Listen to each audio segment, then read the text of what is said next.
I'm DJ Crate Digger, the Mighty Sound Champion crew.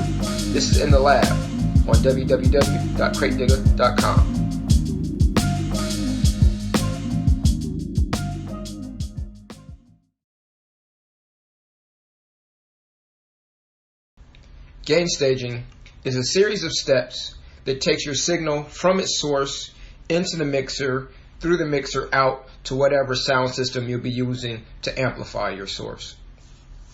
Today we have on the left side, through Serato, our digital vinyl system, a track that I re-edited called Funky Reincarnation. On the right side, or my channel 2, we have that exact same track, but we have it pressed to vinyl. So we're going to be using the same audio source through different mediums or different platforms. So you understand the differences. While they're not a lot, there are kind of a few differences in terms of gain staging when using digital or analog sources.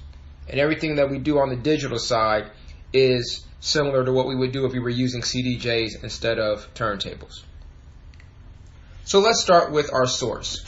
Our source is playing from the top. So the first thing we're going to do is we're going to walk our channel fader up to the highest point that it can be. Now, because I know this track, I'm going to skip ahead in this track. But at the beginning of it, there's some tambourines, some different percussion pieces. I'm going to skip ahead to where the kick and the bass lines play. Alright, now as of now, you can see that on our indicators there, we're around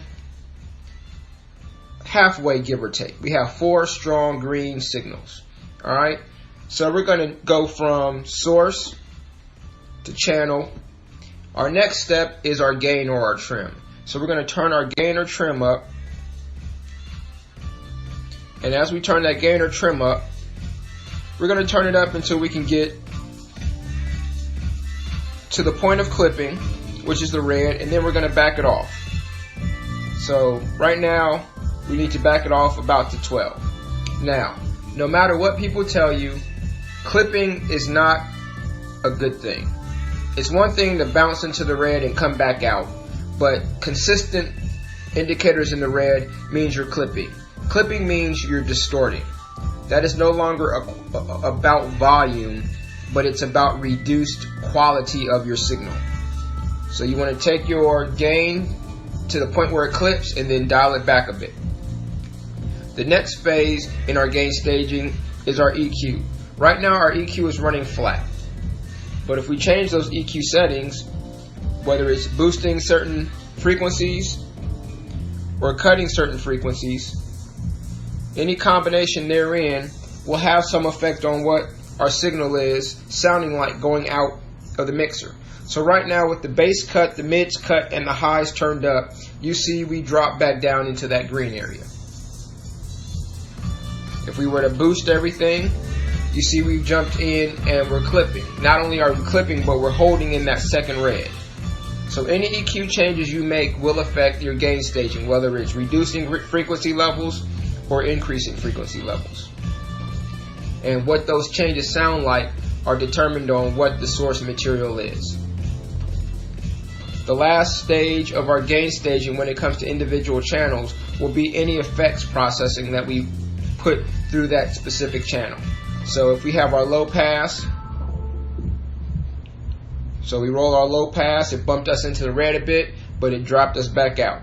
So just with the lows, you see we're almost back at that third yellow.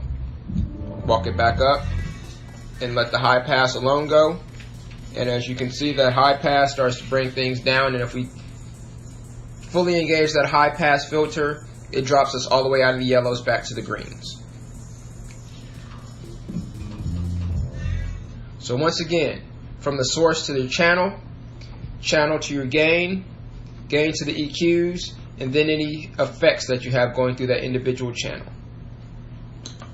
Now, the same thing applies when we're talking about anything digital, whether it's a CDJ, whether it's our Serato vinyl, what have you. The only difference is, before we deal with anything in the gain staging part of the mixer, we have to first go on screen and look at two things that are very important. First and foremost, our master. We have a master quote unquote knob or a virtual knob that controls the master out of our digital vinyl software itself. Ideally, you want that knob to be at 12 o'clock. The next stage is the individual track. So we want that individual track setting to be to where the maximum level of the track hits that top yellow. So we're going to do the same thing. We're going to start the track. And once again, because I know the track, you can see it has the hi-hats there and the tambourines and different things. I'm going to jump ahead using my cue point to where the bass and the kick drums come in. And now I'm going to set my track volume so it maxes out right under the red. As you can see, we're bouncing up and we're peaking at right under the red. We can inch it up a little bit and you can kind of see how both my channels, my left and my right, are bouncing up right below that red indicator. That's perfect. So now we go through that same process to drop back down from our source. When we talk about digital, our source is not necessarily the turntable, but the actual digital file. So the digital file into the mixer channel. Any changes we make with our gain. So now we're at that third yellow, right under the red. And because we're using the digital and not the analog, which is a little warmer, I'm going to give a slight boost on the low end. Just a touch. A little bit in the mids. And give what I can in the highs before we clip. So even at those EQ changes, you can see on the screen, we're jumping into the red, but it's bouncing back out. So if I really wanted to, I could come here and tap that back down just a notch. I make any offsetting adjustments here on the mixer itself. So you see now my gain is past 12 o'clock, as it was only 12 o'clock when we played it on the analog side.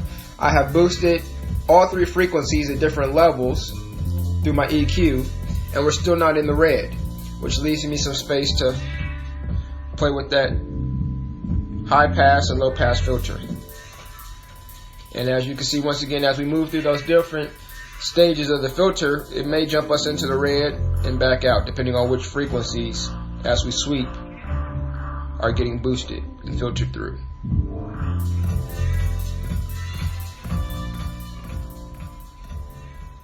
So once again, when we're dealing with digital vinyl systems or CDJs, if you have software that's running through a laptop, always be aware of both where the master of the software is, as well as individual channel or track volume controls that are already inside of your software before you can even start to think about what it sounds like moving through the hardware. Also be aware that any changes to your master affect how things are heard here. Now, while you can't see the change in the track, we will hear it. Now I've turned my master down, and as I move that master up, you can see how that signal is clipping. Now there's no change here, but you can clearly see that the master of the software is creating a change to the signal that's going out into the mixer. So be aware of that. That's why we deal with the onboard or the software components before we deal with the hardware components when we're talking about gain staging for digital vinyl systems or CDJs.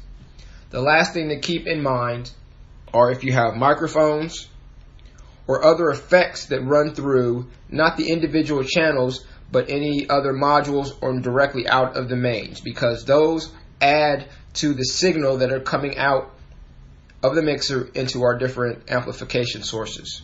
So for example, if I had a mic plugged in, I could have no music going, but if I'm talking into the mic, that's the signal that's going through. So if you have music going and you're talking over the music, be aware of what those levelings and those mixings are, so your mic vocalizations over top of the music or the mic and the music together don't push your overall signal into a clipping space, as well as your effects. Using different effects, while they may be taking material from each individual channel as the source for the effect. The effect itself is processed independently and will go out through the main. And that also will affect the signal that's sent to your house amplification system. So a quick recap.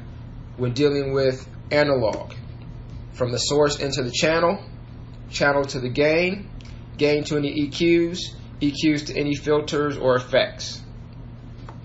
When we're talking about digital, we want to make sure that our master on our software is set appropriately. Our individual files, or if we have individual track volume settings or gain settings in the software, we want to check those. Then we go through the same process as analog. Fader, gain, EQ, filter or effects. And we want to keep in mind, once again, any microphones, effects modules, or if we have auxiliary audio or other software that's bringing source material in and signals in that are routed independently of my channels, keep those in mind as we go out of the mixer. Once again, that's gain staging. Gain staging isn't just about volume, but it's about sending the highest quality signal for your shows to optimize your creativity, optimize your professionalism. I'm DJ Crate Digger, Mighty Sound Champion Crew. This is In the Lab on www.cratedigger.com.